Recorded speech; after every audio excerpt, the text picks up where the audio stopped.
Well, Rosemary, lovely to see you today, and here we are going to talk about the lavender collection that you started at Yuulong Lavender Farm. So I'm wondering if you might like to start at the beginning and talk about the early days of that collection, how it all got started, and then how it's now ended up at the Bendigo Botanic Gardens. So which is very important, which has been very important as far as I'm concerned too, because it was 33 years virtually of looking after those lavenders. So they've ended up in a wonderful place. But I need to go back to the very beginning.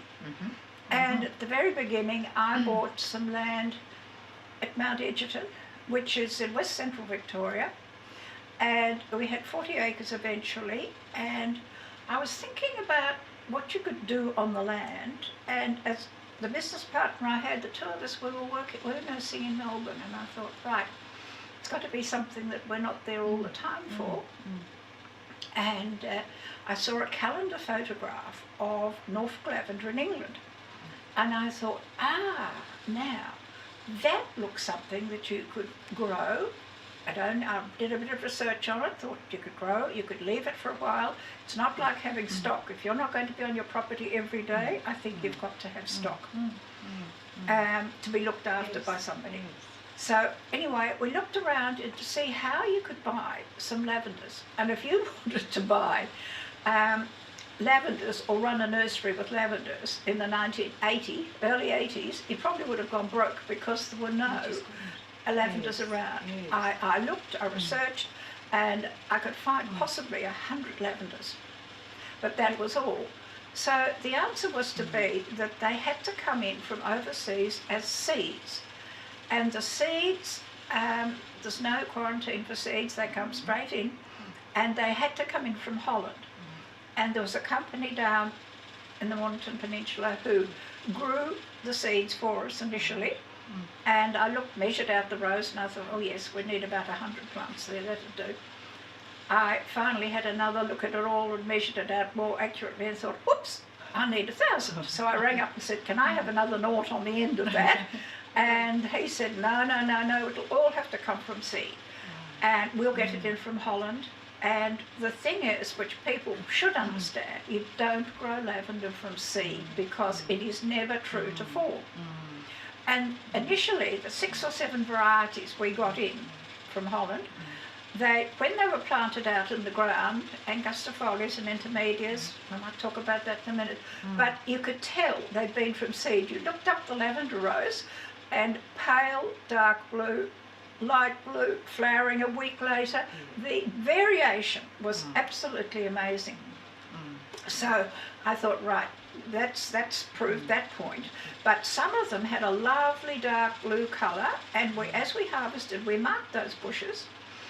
And the next year we look at them, and they did the same thing again the next year. So we marked them again and started taking cuttings from them and planting some of these dark blue lavenders out.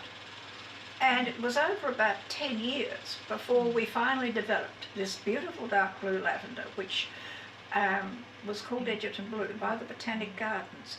But what had happened, the Royal Botanic Gardens in Melbourne was suddenly finding that all the old books, gardening books from last century, many of the flowers were missing. Many of the plants were missing. And they thought they were trying to find collect, resurrect anything to some of the old plants. And they heard that we were growing lavenders. And there had been lavender years ago in Victoria, but they all plant farms, they all died out. So they wanted to know if we would hold the Australian National Collection of Lavenders for the Royal Botanic Gardens. Well, of course, we were terribly excited about that. It was wonderful. So at that stage, we'd got about 14 different types of lavenders. And anything we did, as far as that collection was concerned, we always had to consult the Royal Botanic Gardens. So then the lavenders grew on, and we were selecting different lavenders from that process that we had growing, marking the bushes that looked good. And at that stage, we had angustifolias, and it's A-N-G-U-S-T, not Augustifolia, after St. Augustine, as I've heard on several occasions. Angustifolia, we had some latifolia that grew very well. We had dentatas, and we had alardii, which is a very big, tall stem plant. Now, those ones grew extremely well, and there was one lot of lavenders that came in, and they looked different. And we grew them separately, a bit further down the property, to see what they did. And they turned out, eventually, to be lavandula intermedias. Well, at that stage, even the Botanic Gardens, Dr. Roger Spencer, who was going through all the plants with us as well, nobody knew a lot about intermedia. And lavenders intermedia are a cross between latifolia, which is a species in its own right, between latifolia and angustifolia. So therefore, all intermediate lavenders will have a camphorous element, because latifolia is very camphorous, and it flowers about a month later than all the other lavenders. So we found we had this intermediate lavender. So we talked to Botanic Gardens, and they said, well, look, you'll have to call this after the name of your property. We didn't name any of these new lavenders, they did. Call it Yuulong. So it was Lavandula intermedia Yuulong, and that's been around for a while now. It's quite a big plant. It's got a lot of oil in it, but it is what you call a second grade oil, because the oil from the intermediates they're bigger plants than the angustifolias, therefore they produce more oil. But they really, people can use the oil perhaps for making soap and things, craft things perhaps, but it is not good. You don't use it for culinary purposes. You can have the pure essential oil and you'll get this smell of camphor from it.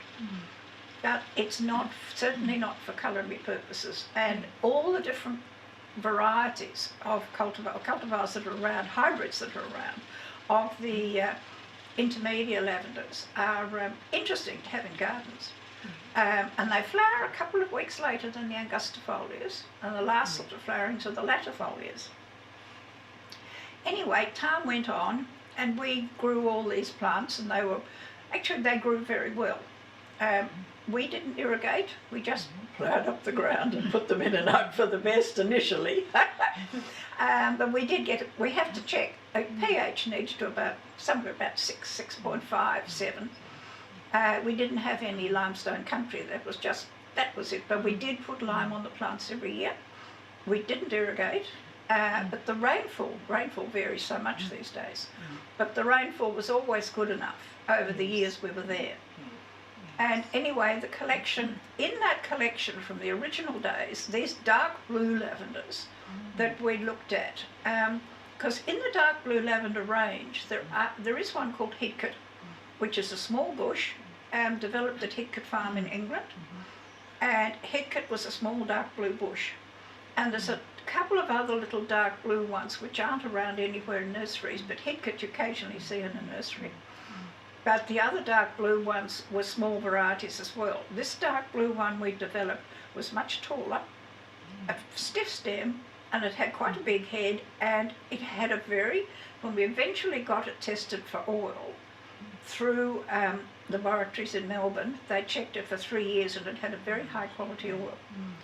And we looked at it and thought, well, now that's a beautiful plant. It had taken us 10 years to get to that stage. So then we talked to Botanic Gardens again and said, what are we going to do with this lavender? It's different. They came up and they had to approve it and said, yes. Well, you've got a Yuulong, intermediate Yuulong. You're going to have to call this after your local township of Mount Egerton. It's Egerton Blue or Egerton Purple. You can have your pick. So we chose Egerton Blue. And of course that's this, and I have to show you. This is on the Yuulong Lavender Estate property. This is a photograph of when the lavender is in flower up on the hillside. Beautiful. And it really does. When it's out with the tall stems and the dark blue, it looks stunning. It really does look lovely. And it is one of my favourite for culinary reasons. And the colour, when you make a tea with it, is a blue. It's a blue tea. It's not blue pink tea. like some of the other lavenders will produce more of a pink colour. So it certainly is my favourite, and I have some photos Yes. I'll be growing too, so it'll be very nice. So Rosemary, were the plants available for sales? Did you go on to propagate Egerton Blue for the market, for the nursery industry? We had a nursery at the farm, and we were certainly propagating plants after about 4 or 5 years, but we were selling what was finally by the Botanic Gardens named as Egerton Blue. When it wasn't quite tall enough or dark enough, we weren't sure of the name, we were selling those plants. So we couldn't do a plant breeder's right, PVO on it. We couldn't do that. It just had to go onto the market, and that was the name it was given. It wasn't any plant rights or anything to us, because we'd been selling similar plants to it for some time. So that went on, and then I wanted to have more lavenders. Seeing we had the National Collection for the Royal Botanic Gardens, we've got to have a few more lavenders. And we looked at England. Norfolk Lavender in England had the National Collection over there. And what grows well with us doesn't always grow well in England. I went over there and I spent some time looking at the lavenders they had. And some of the big stiff lavenders like Aladia that we have here, which distills a little bit of oil, but it's not fantastically good. It was the miserablest little plant you've ever seen. Didn't grow well at all.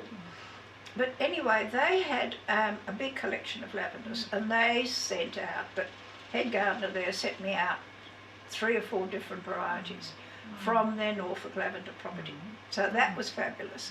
Then we got some from Japan. In the North Island of Japan, Hokkaido, there's a Mr. Tomita. He's got a lavender farm. And he didn't think he could ever grow lavender up in that area because the whole property is covered in snow every year. Anyway, he looked at the plants. His story is wonderful. He gave the plants a couple of years and said, if you don't grow now, you're all going to come out. Well, they grew. They suddenly thought they better grow, and up they went. And then he had 3 or 4 different cultivars. There's Hayasaki, which was one of the nice wool ones that he sent out. And we had plants from there, and then we had plants from New Zealand coming in. And New Zealand had a lot more lavender cultivars than we ever had in Australia, because in the 30s and 40s, they were bringing plants into New Zealand, and they had quite a lot of cultivars, hybrids, species, etc. over there. And there was a Peter Carter who had a nursery, and he was specialising in all these lavenders. And it was an absolute dear. I mean, I went over there and I was giving a talk at one side, and he said, whenever I wanted this or wanted that, he would send me over some of his lavenders that he'd got, and they'd come in, send over, fly to Tullamarine. I'd meet the plane at Tullamarine with this box of plants. And I mean, you're not supposed to go running around the country with them, but anyway, they gave me this box of plants, and then the Botanic Gardens knew they were coming in that day, so I would go straight to the Botanic Gardens with the box, and they were waiting, and there was a lass called Josie there. She was brilliant. And for 3 months, all these plants went into quarantine. They were checked once at the gardens during that time, but at the end of 3 months, they said, right, now your plants are ready, you can have them. Take them back to the property, put them into the collection, and the agreement was if they wanted any of these lavenders for specific reasons, then I would certainly take down as many as they wanted. So there was a to and fro, there was a traffic in these plants. Did any go back to New Zealand from the collection that you started? Did New Zealanders say, we want some of your plants? Here, Peter Carter himself, did he say, can we swap, or whatever the arrangements might be? No, well, the only thing I would have given him was the one that the Botanic Gardens called Yuulong, and the one that they also labelled Egerton Blue. And he came over several times, and we gave him some of those to take. But he had the majority of the plants, because in the lavender collection we started off with about 14, and we ended up finally, after 33 years at Yuulong, we ended up with 123 different varieties of lavender. And I'll have to mention, in all those varieties of lavender, there is a group called, it's called Steechas, but it's spelled Stoechas, looks like stoichus. And they are noxious weeds in many parts of Victoria. They self-seed very readily, and I've proved that many times over the years, the way they self-seeded up and down the rows. And they were not, were never allowed. Botanic Gardens said you must not sell those to anybody, so we never propagated from them. They were very colourful, very pretty. Yes. And of course, if you look at the nurseries nowadays, plenty of little steakhouse lavenders sitting around with these little plump heads. Yes. And actually, some of them are quite pretty. A garden lavender. But they're certainly not for rural growing. And the oil from them would be negligible. Yes. People do it for fun, Yes. but it's nothing Yes. that you can really do anything much about. That's right. And I have to say, doing my research on the Denali scent farm, 1890, that is one of the main varieties that they grew, Lavandula sticus, and it must have come out from England, perhaps in seed form. And when I visited a couple of months ago, the property that is mostly now bare soil and gum trees, there were wild forms of Lavandula sticus still growing. So I took cuttings and I'm growing them to see what the flower might be. Yes, the blue-green, fine little leaf, blue-green foliage, but they had, you could see that they had scattered, the seed had scattered with the wind and went nearer and nearer to the roadside. But I know they had Lavandula vera there at Denali Scent Farm, but it's gone, of course, because it didn't seed, whereas this one will. Well, you see, and the worst culprit, of course, is the straight, there are a few other hybrids around, but the straight lavender steakhouse is a small bush, as you say, with thin leaves, very, very bright purple flowers, and but the way you can work out if it's a steakhouse or not, they've all got little butterfly wings on top of the little inflorescences. It's just their little wings up there, and they said, I had a letter from someone in South Australia who said, "Oh, we've just got this terrible problem with steakhouse. We've had some planted along our area. It's been down our path, and it's a concrete path on one side, and of course the lime had leached out into the soil, and the lavender's like a good pH, up to 7, and this lime was wonderful, and they grew well, they self-seed." And she said, they've gone into the plantation, and we've got this terrible problem trying to get out of our plantation, all these seeds that are growing. So they really are a problem. They're not to be used for oil. They're decorative only. They really are. They're ornamental lavenders, but they're not to be used for any sort of types of oil. And the other lavenders, just the other cultivars that are interesting, which they really don't get used. People can distill them for oil, but there's a group called the dentata, or French lavender group. And you will see in the nurseries, if you see a label French lavender, I turn it over and see what it says on the back, because the French lavender is lavender dentata variety candicans, var candicans. If they're doing it botanically, on the back it'll say var candicans, and they're quite big heads.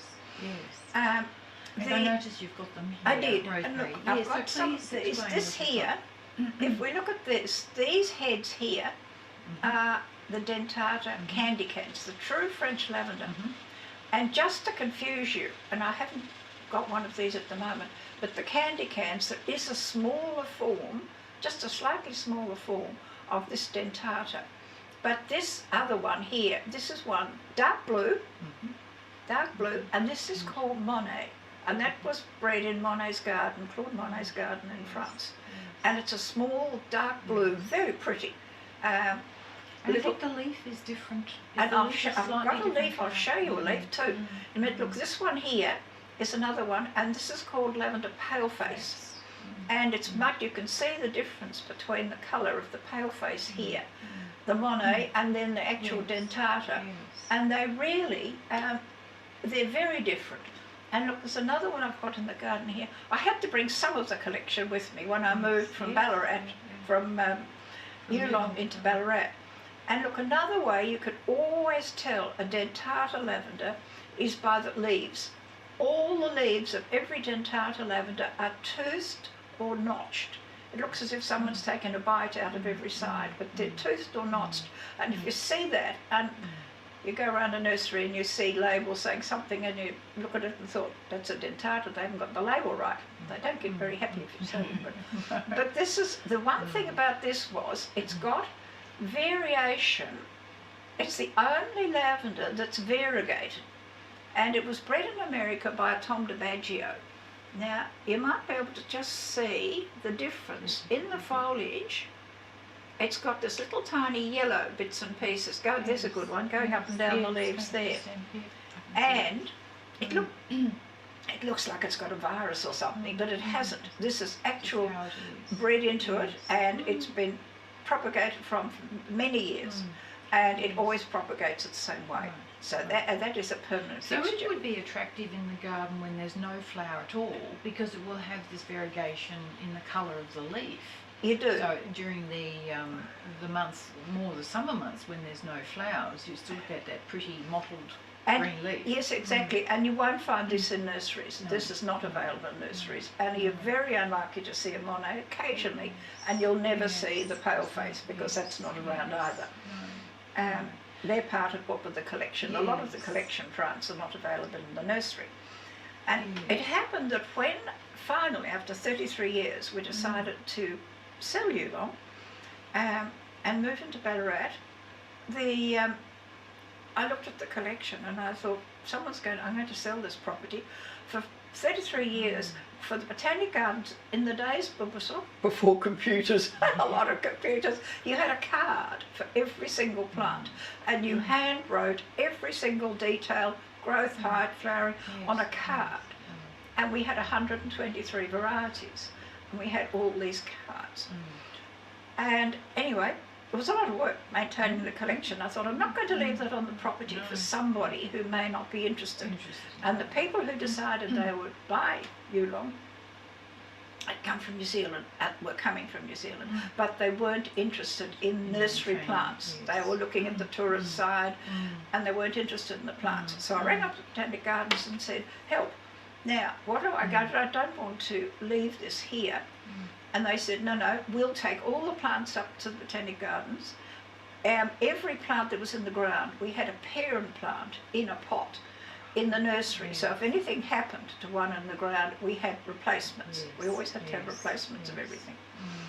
And anyway, the parent plants went up, and we had dug up a whole lot of others that we didn't have some parent plants for, or we were going to replace them at some stage. And truckload came up, truckload went down, and they said, just leave it with us. We think we know where we can send all this collection.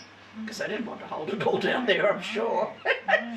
Anyway, they rang up and said, Bendigo Botanic Gardens in Victoria are doing a new garden area, and they are going to take the lavender collection for you. Because these plants had been nurtured for years. They needed a permanent home. And I was absolutely so thrilled. And then all the plants from Melbourne, RBG, went off to Bendigo, and then the people from Bendigo came down to see me, and we dug up plants up and down the rows. We dug up this, we dug up that, they had several lists. We dug everything up that hadn't come from the Botanic Gardens that they would like. And they've got about 89 different varieties of lavender now. But what they haven't got are any steakhouse lavenders, the ones with the little plump heads and the butterfly wings, because they're noxious weeds in many areas, and of course they can't sell them. We didn't ever sell them. And when they came up from the Botanic Gardens to pick up all the plants, the first lot to take them down, they walked up and down the rows of the steakhouse and looked at me and said, well, you can take those out and put them down on your rubbish heap and burn them.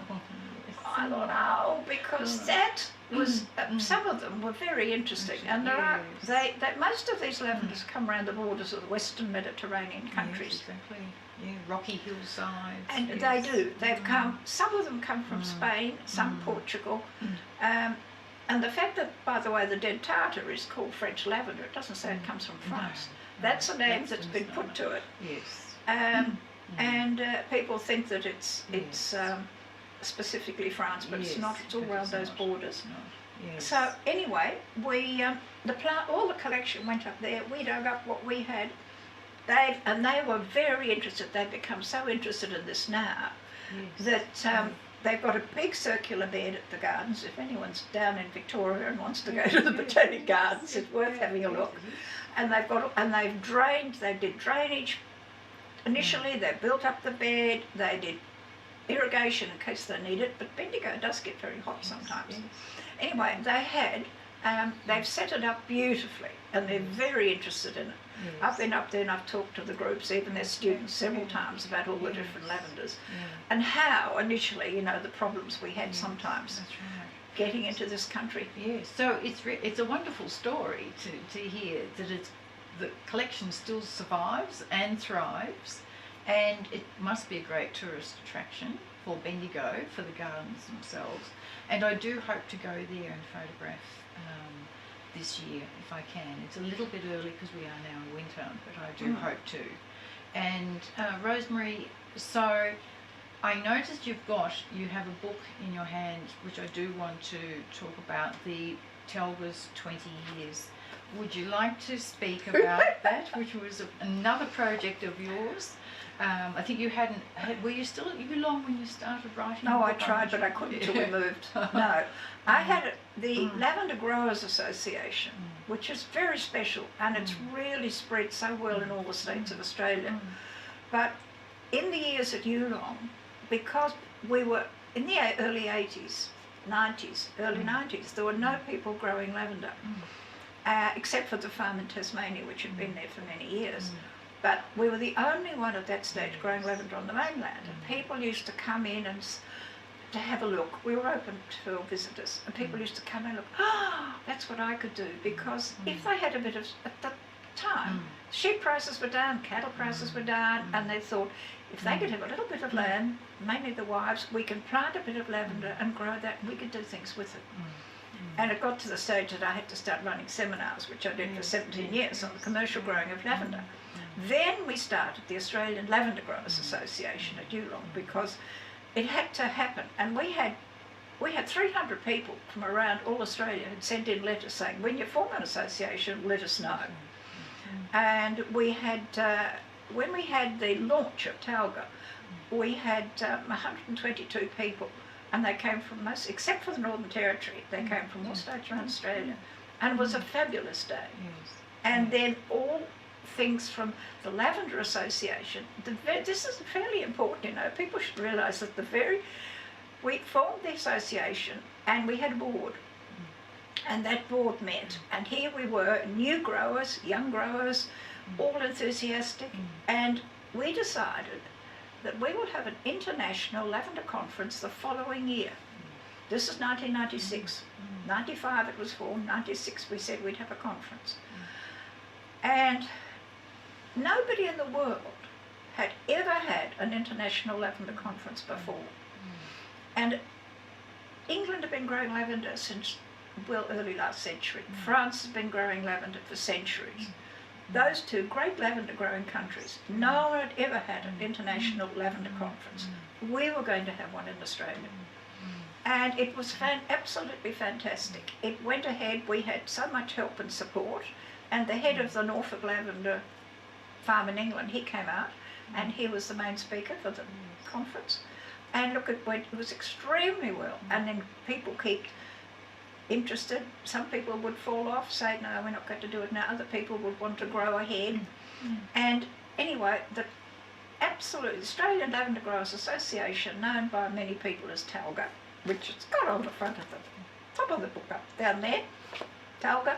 And we thought when it was coming up, the association went so well and was coming up to the 20th year. And we'd had the first International Lavender Conference here in Ballarat, where we are now. And we thought, the board decided they would have to have the 20th conference back here in Ballarat. And we would have to have a book to go through the history. And of course, I said, yes, well, you know, would you write it? And I said, yes, well, I'd be happy to do that. I tried to do it when we were at Yuulong before we said I couldn't do it. And we moved finally into Ballarat here, and I sat down and thought, I can't do anything now till I get this book done. It's got to be in time for April. 2 years away. I've got to get it done. Anyway, I started sending emails to everybody who was, I sent off letters, I sent off emails saying, could you please, these were only members, by the way, of the Lavender Growers Association who were being asked to have put their information into this book. They had to be members. and they sent off to all the members, and it was like pulling teeth. I mean, I would send off and say nothing happened, and I'd send off another note. Eventually I got around to ringing them. Some of them were good, but not all. Say, could you please give me, I want 500 words about your property, what you're doing. Oh, look, I'll do it, I'm busy. And I said, but you must have publicity somewhere for promoting your property. Just send me what you've got. Well, finally, it was a hard work, it was 18 months, and we finally got the book printed. And the lovely thing is, I got the book printed in Ballarat, and I thought, oh, I've got to do this overseas, it'll be terrible. And one of our printers that we use at Yuulong said, look, go to the Australian Catholic University in Ballarat, there's a private company, he's got one of our staff there, I think he'll do it for you. Well, I went in, oh, he said it's easy, and all I had to do was email him the information backwards and forwards, and it got published, printed, and it was ready only about 4 days before the conference, but it was there, it was available. So, and that is the history. Now, I did, because I thought it was special. I paid to have this done, and the money from the sales of this book goes straight to TALGA. And TALGA does appreciate certainly the publication, and we are promoting amongst the new members that they do read it and learn the history of lavender farms in Australia. And so it's quite an important little book. And Rosemary, I'd like to ask you about the book beside you there on the little table, which now, if anybody is interested, seriously interested in finding out information about lavender, this is the book to buy. There are many books around about lavender, but this is the definitive book. It's written by Susan Andrews, who was at Kew Botanic Gardens for many years, specialised in lavenders there, and at Tim Upson. Now, this has got lavenders from around the world. It's a major publication. And if you want to know anything about where lavenders come from, all the different varieties, I mean, never mind the angustifolias and the dentatus and the intermedias, and you go through, and the multifidus, and the alaria. Anything you want to read is in here.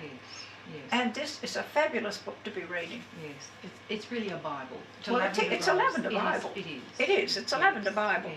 And it's absolutely, it's got a lot of illustrated data at the front, and it lists maps of where the plants come from. So if you're trying to say all the French lavenders came from France, look up your dentatus and I'll tell you where they come from.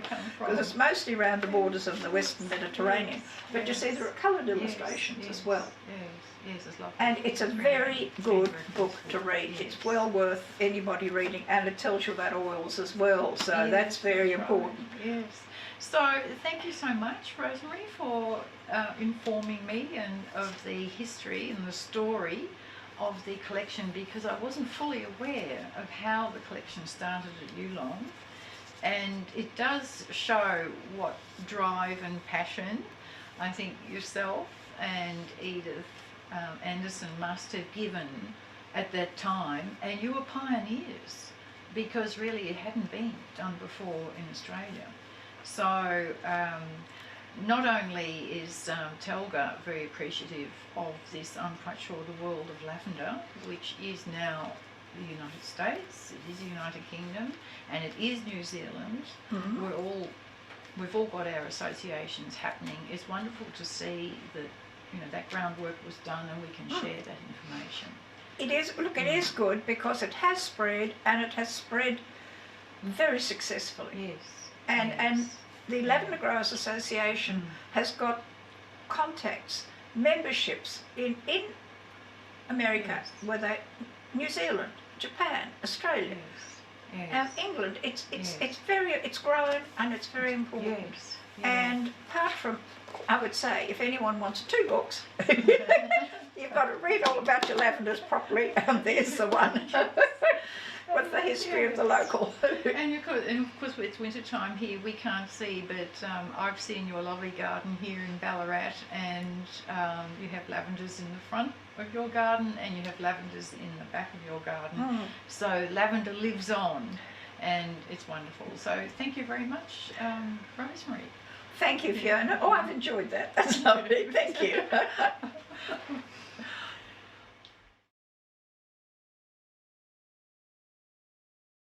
plant into that.